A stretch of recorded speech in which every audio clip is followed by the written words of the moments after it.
Selamat datang di video praktik muamalah kami. Perkenalkan, saya Rahel Aisyah Putri Sonopatri dengan NIM 112410700 semester 4 Prodi Manajemen di Universitas Pelita Bangsa. Saya Nita Supanarianto dengan NIM 112410733. Pada video kali ini kami mendapat tugas dari mata kuliah Pendidikan Agama Islam untuk mempraktikkan pemasaran Islami dalam muamalah Islam. Video ini dibuat sebagai bukti praktik pertemuan 15 dengan topik praktik muamalah hubungan. Ada 3 skenario pemasaran Islami yang akan kami peragakan. Pertama, promosi produk dengan metode Islam. Kedua, menangani keberatan pelanggan secara Islami. Dan ketiga, pemasaran digital Islami melalui media sosial. Ketiganya mencerminkan bagaimana Islam mengatur seluruh aspek bisnis dengan adil dan berkah. Kami mohon perhatian Bapak dan Ibu dan teman-teman sekalian untuk menyimak video kami. Sebelum masuk ke praktik, kami ingin menjelaskan sedikit tentang pemasaran Islami. Pemasaran Islami adalah kegiatan promosi dan penjualan yang dilakukan dengan menjunjung tinggi nilai-nilai syariat Islam. Alasan utamanya adalah kejujuran, amanah, dan menghindari segala bentuk penipuan atau manipulasi.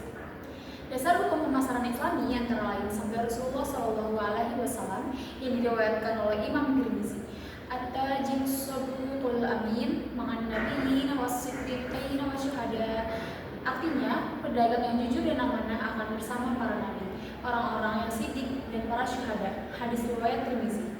Hadis ini menjadi motivasi luar biasa bagi para pembisnis muslim bahwa berbisnis dengan jujur bukan hanya menguntungkan di dunia melainkan juga di akhirat. Sebaliknya, pemasar yang curang dan menipu pelanggan akan mendapat dosa dan kehilangan keberkahan. Mari kita lihat bagaimana praktiknya. Assalamualaikum. Ini produk apa ya? Sebenarnya saya tertarik. Ini produk madu hutan. Bisa dilihat dulu, Kak. Boleh saya tahu lebih lanjut tentang produk? Produk ini adalah madu hutan organik dari lebah liar yang hidup di hutan Kalimantan. Ukurannya 250 gram ya, Kak. Dikemas dalam botol kaca yang bebas BPA. Sudah mendapat sertifikat halal dari Majelis Ulama Indonesia dan diproses secara alami tanpa tambahan gula atau bahan pengawet apapun. Ini adalah produk yang murni jujur dari alam, Kak. Bagi informasi yang jujur tentang produk ini, madu hutan ini memiliki kandungan enzim alami yang lebih tinggi dibandingkan madu ternak biasa karena lebahnya mengonsumsi nektar dari berbagai jenis bunga hutan liar. Warnanya lebih gelap dan rasanya lebih kompleks. Wah, menarik banget. Apa ada manfaatnya? Alhamdulillah banyak. Madu secara umum sudah disebutkan dalam Al-Quran ya, surat An-Nahl ayat 69 sebagai syifa atau penyembuh bagi manusia. Secara ilmiah, madu hutan mengandung antioksidan yang tinggi, antibakteri alami, serta dapat membantu meningkatkan imunitas tubuh. Namun saya ingin bersikap jujur, madu ini adalah suplemen alami, bukan obat klinis. Saya tidak akan mengklaim secara berlebihan yang tidak bisa saya buktikan, karena itu tidak sesuai dengan etika pemasaran Islam. Saya sangat menghargai kejujuran Anda karena banyak penjual yang menerbitkan produk mereka. Kalau boleh tahu, ini berapa harganya? Harganya 85.000 saja, Kak, untuk 250 gramnya. Saya bisa menjelaskan mengapa harganya seperti itu. Pertama, biaya produksi madu hutan lebih tinggi daripada madu biasa karena proses panen yang sulit di hutan.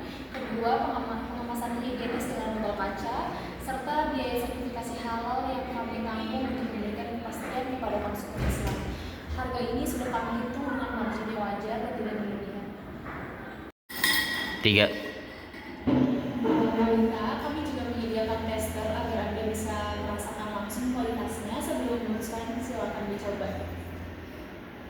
Karena kami ingin Anda membeli dengan keyakinan penuh, bukan karena paksaan atau rujukan yang berlebihan. Masya Allah, rasanya enak sekali. Berbeda dengan madu yang biasanya saya coba. Syukurlah, alhamdulillah Anda bisa merasakan perbedaannya. Dan izinkan saya menambahkan jika setelah dibeli terhadap produk ini tidak sesuai dengan kondisi yang kami jelaskan, misalnya ada masalah pada kemasan atau kualitas, kami memberikan garansi pengembalian penuh dalam 3 hari. Kejujuran dan kepercayaan adalah modal utama bisnis kami. Masya Allah, saya belum pernah menemukan penjual yang sejujur ini. Biasanya kalau sudah dibeli tidak bisa dikembalikan. Dalam Islam, hubungan antara penjual dan pembeli adalah hubungan yang harus saling menguntungkan dan tidak yang dizolimi. Jika ada cacat yang saya sembunyikan dan Anda membeli tanpa mengetahuinya, itu sama saja dengan penipuan dan haram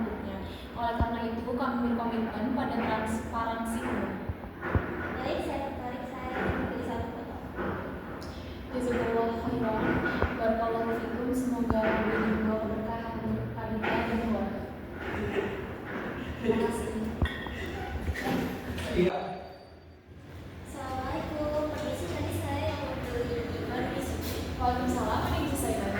Kak? Tadi saya membeli madu ini, tapi ketika sampai di rumah dan saya buka, warna madunya terlihat berbeda dari yang ada di display tadi. Yang ini lebih cair dan warnanya lebih terang. Saya sedikit khawatir apakah ini memang produk yang sama atau memang ada yang bermasalah. Jazakallah khairan sudah menyampaikan kepada saya, Kalita. Saya sangat menghargai kejujuran kakak. Baik, saya mengerti kekhawatiran Kalita. Perbedaan warna dan kekentalan pada madu hutan memang bisa terjadi secara alami karena beberapa faktor. Pertama, kondisi suhu madu yang lebih hangat akan lebih cair. Kedua, kandungan nektar dari musim panen yang berbeda dapat mempengaruhi warna. Ini adalah karakter alami madu hutan, bukan indikasi kerusakan atau pemalsuan. Oh begitu, tapi bagaimana saya bisa yakin ini bukan madu yang dipalsukan atau dicampur dengan sesuatu? Pertanyaan yang bagus, Kak. Dan ini adalah hak kakak sebagai konsumen untuk mengetahuinya. Saya akan tunjukkan sertifikat halal MUI yang ada pada kemasan ini. Ini menjamin bahwa produk telah melalui pengujian laboratorium. Selain itu, kami juga memiliki laporan uji BPOM yang bisa saya tunjukkan. Transparansi dalam hal ini adalah kewajiban kami. Saya memang sedikit lebih tenang sekarang, tapi jujur saja saya masih agak ragu. Kalita, keraguan Anda sangat wajar dan saya tidak akan memaksa kakak untuk merasa yakin jika memang belum yakin. Ini adalah pilihan Anda sepenuhnya. Saya akan tawarkan dua solusi. Pertama, jika Anda ingin mengembalikan produk, saya akan mengembalikan uang kakak secara penuh sekarang tanpa syarat apapun, sesuai garansi yang akan kami janjikan. Kedua, jika Anda ingin mencobanya dulu di rumah selama 2 hari dan ternyata kualitasnya tidak sesuai klaim kami, Anda tetap bisa mengembalikannya dan saya ganti penuh. Pilihan Anda di tangan kakak. Masya Allah, saya tidak menyangka responnya sebaik ini. Biasanya kalau ada komplain, penjual malah menyalahkan kembali pada pelanggan. Dalam Islam, pelanggan bukan sekedar sumber keuntungan. Mereka adalah amanah yang Allah titipkan kepada kita. Jika saya memperlakukan pelanggan dengan buruk, saya bukan hanya merusak bisnis saya, tapi saya juga mempertanggungjawabkan di hadapan Allah Subhanahu wa Ta'ala. Itu jauh lebih berat daripada sekedar kehilangan satu pelanggan. Alhamdulillah kalau begitu, saya tidak jadi mengembalikan. Saya percaya penjelasan Anda. Saya akan coba dulu di rumah. Terima kasih atas kejujuran dan kesabaran.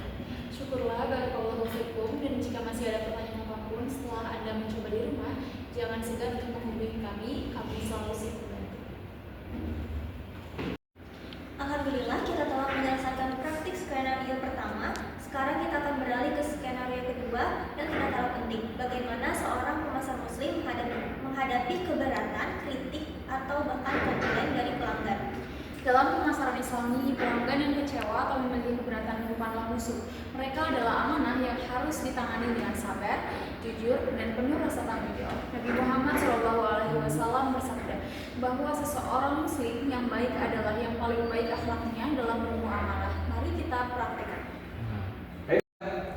Dari skenario kedua ini kita belajar bahwa menangani keberatan pelanggan dalam Islam bukan tentang mempertahankan diri, tetapi tentang berlaku adil dan jujur. Pemasar Islami mendengarkan keluhan dengan sabar, memberikan penjelasan yang transparan, dan menawarkan solusi yang mengutamakan kepentingan pelanggan. Islam mengajarkan bahwa pelanggan yang komplain dan mendapat solusi yang baik justru akan menjadi pelanggan yang setia. Ini adalah hikmah muamalah Islam. Kejujuran dan keadilan bukan hanya memulai ibadah, tetapi juga strategi bisnis jangka panjang yang paling efektif. Inilah yang membedakan pemasaran Islami dari pemasaran konvensional. Alhamdulillah, kita telah menyelesaikan 2 skenario pertama. Sekarang kita masuk ke skenario ketiga yang sangat relevan dengan kehidupan digital kita sekarang. Pemasaran melalui media sosial. Di era digital ini, banyak muslim yang berjualan melalui Instagram, TikTok, WhatsApp, dan platform digital lainnya. Namun tidak sedikit yang belum menyadari bahwa pemasaran digital pun harus tunduk pada etika Islam. Ada batasan-batasan yang harus diperhatikan agar konten promosi kita tidak menjadi sumber dosa. Mari kita pelajari bersama. Dalam pemasaran digital Islami, ada beberapa hal yang wajib diperhatikan Kadita.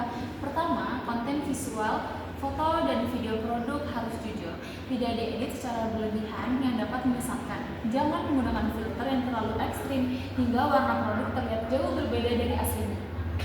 Yang kedua, caption dan copywriting. Kalimat promosi harus jujur dan tidak mengandung klaim palsu. Misalnya, jika menjual madu, kita tidak boleh menulis sembuhkan diabetes dalam 3 hari, karena itu adalah klaim medis yang tidak bisa dibuktikan dan termasuk penipuan. Yang diperbolehkan adalah menuliskan manfaat umum yang sudah terbukti dan proporsional. Ketiga, testimoni. Hanya boleh menggunakan testimoni nyata dari pelanggan yang benar-benar menggunakan produk tersebut. Membuat testimoni palsu atau menyewa orang untuk memberikan ulasan palsu adalah bentuk ghishi yang diharamkan dalam Islam. Yang keempat, etika visual. Konten tidak boleh mengandung unsur-unsur yang dilarang dalam Islam, seperti gambar atau video yang tidak menutup aurat secara syar'i jika itu bukan pilihan pelanggan, musik yang melalaikan, atau konten provokasi yang tidak sesuai akhlak Islam. Konten kita adalah cermin akhlak kita.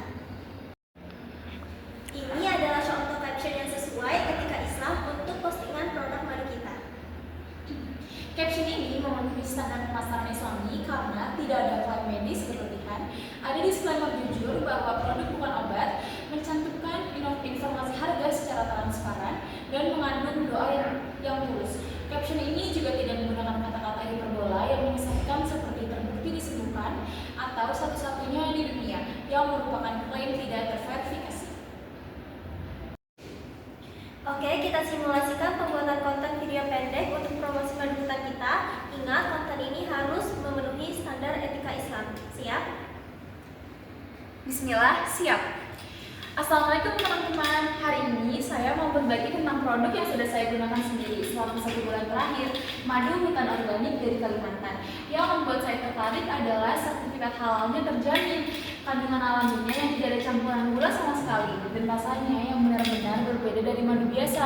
Saya bukan dokter, jadi saya tidak bisa berjanji ini obat untuk penyakit tertentu. Tapi sebagai suplemen alami yang disebutkan dalam Al-Quran, insya Allah ada keberkahan tersendiri. Harganya 85.000 untuk 250 gram. Jika berminat, cek link di bio. Semoga bermanfaat. Jazakumullah khairan. Masya Allah, konten yang sangat bagus. Saya ingin mengevaluasinya bersama. Yang pertama, Kak Aca memperkenalkan diri dengan nama Islam. Masya Allah, konten yang sangat bagus. Saya ingin mengevaluasinya bersama. Yang pertama, Kak Aca memperkenalkan diri dengan salam Islami. Ini membangun identitas Muslim yang positif. Yang kedua, dia mengakui bahwa dia bukan dokter dan tidak membuat klaim medis yang berlebihan. Ini adalah sidik. Yang ketiga, menyebut harga secara transparan. Tidak ada hidden fee atau harga yang baru diungkap di akhir. Benar, dan ada satu hal yang tidak kita lakukan tapi sering dilakukan pemasar lain, menggunakan musik latar yang keras dan gambar yang tidak sesuai. Konten kita bersih, informatif, dan tetap menarik. Ini membuktikan bahwa konten Islami tidak harus membosankan. Ia bisa tetap kreatif sekaligus bermanfaat. Dalam skenario promosi yang baru kami lakukan, terdapat beberapa prinsip pemasaran Islami yang diterapkan. Pertama, sidik. Seluruh informasi produk disampaikan secara jujur dan profesional, termasuk mengakui bahwa produk bukan obat klinis. Kedua, amanah. Memberikan garansi pengembalian sebagai bentuk tanggung jawab atas kualitas produk. Yang ketiga, tablik. Komunikasi promosi dilakukan dengan santun, tidak memaksa dan tidak manipulasi. Pemasar menawarkan tester sebagai bukti nyata, bukan sekedar klaim kosong. Keempat, bottom-up. Strategi promosi yang cerdas dengan menjelaskan value proposition produk secara terstruktur. Keseluruhan skenario ini bebas dari tadlis, gizi, dan praktik pemasaran tentang pengeluaran lainnya. Dari skenario ketiga, kita memahami bahwa era digital tidak mengubah prinsip dasar muamalah Islam. Pemasaran melalui media sosial tetap harus jujur, transparan, dan tidak manipulatif, dan bebas dari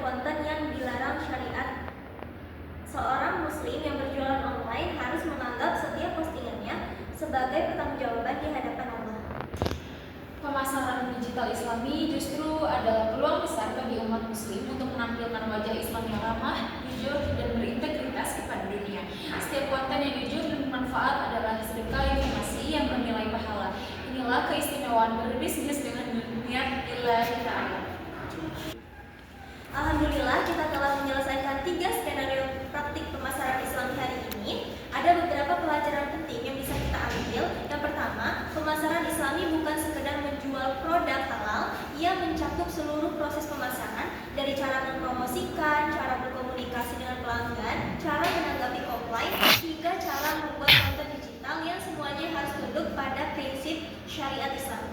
Yang kedua, 4 sifat Nabi Muhammad SAW, syidik, amanah, tabligh, dan fatonah, bukan hanya sifat spiritual, tetapi juga merupakan fondasi strategi bisnis yang paling kuat dan berkelanjutan. Bisnis yang dibangun di atas kejujuran mungkin terlihat lambat di awal, tetapi keberkahan yang ia hasilkan akan bertahan jauh lebih lama. Yang ketiga, sebagai generasi muslim milenial dan Gen Z yang hidup di era digital, kita memiliki tanggung jawab besar untuk membuktikan bahwa Islam dan kemajuan bisnis bukanlah dua hal yang bertentangan. Justru sebaliknya, prinsip Islam adalah jawaban atas krisis kepercayaan yang terjadi di dunia bisnis modern yang penuh manipulasi dan penipuan. Kami ucapkan terima kasih yang sebesar-besarnya kepada Bapak Wira Syuhada selaku dosen pengampu mata kuliah Pendidikan Agama Islam yang telah memberikan tugas yang sangat bermakna ini. Semoga Allah membalas kebaikan Bapak dengan pahala yang berlipat ganda dan menjadikan ilmu yang Bapak berikan sebagai amal jariah yang terus mengalir. Kami juga memohon maaf sebesar-besarnya apabila praktik ini masih terdapat kekurangan, baik dari sisi penyampaian teori, dialog, maupun kualitas video. Kami masih dalam proses belajar dan terus berupaya untuk menjadi lebih baik setiap harinya. Kritik dan saran dari Bapak atau Ibu sangat kami nantikan untuk perbaikan kami ke depan. Demikianlah video praktik muamalah dari kami. Semoga bermanfaat bagi siapa saja yang menontonnya dan menjadi ilmu yang memberkahi hidup kita. Akhirul kalam, wabillahi taufiq wal hidayah. Wassalamualaikum